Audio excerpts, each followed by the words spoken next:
Hi friends, మీకు ఈ video నచ్చినట్లయితే ఈ వీడియోని లైక్ చేయండి, సబ్స్క్రైబ్ చేయండి. బాగి ధాత్రితో సపరేట్గా మాట్లాడుతూ ఉంటుంది. నేను ఆయనతో మాట్లాడాలి, కలవాలి అని చెప్పింది కేవలం పిల్లల కోసం మాత్రమే కాదు. లోపల ఉన్నది ఆయన పిల్లలు మాత్రమే కాదు, ఆయన ప్రాణం. లోపల ఉన్న పిల్లలకి చిన్న గీత కూడా పడకుండా ఆయన తీసుకొని వస్తారు అని నాకు చాలా బాగా తెలుసు. ఆ ప్రయత్నంలో ఆయనకి ఏమి కాకుండా చూసుకోమని చెప్పండి. ఇది చెప్పడానికే నేను మీతో మాట్లాడాలని, కలవాలని చెప్పాను అని బాగా ఏడుస్తూ చెబుతూ ఉంటుంది. అప్పుడే ధాత్రి ఈ మాటలన్నీ వింటూ, చెప్పడం ఎందుకు, టైం వేస్ట్, విన్నారు కదా అని ధాత్రి వెనకాలే నిల్చొని ఉన్న అమర్ని జేడి బాగీకి చూపిస్తూ ఉంటుంది.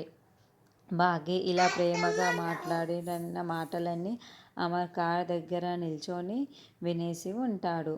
బాగీ అలా అమర్పై ప్రేమ చూపిస్తూ మాట్లాడుతూ ఉండటంతో చాలా ప్రేమగా బాగీ వైపుకు చూస్తూ ఉంటాడు. తర్వాత ఆరు కూడా పిల్లల కోసం బాధపడుతూ ఉంటుంది. అప్పుడే బాగీ ఆరు దగ్గరికి వచ్చి, మీ పిల్లలు కూడా లోపలే ఉన్నారా అక్క అని చెబుతూ ఉంటే, అవును అని ఆరు ఏడుస్తూ ఉంటుంది.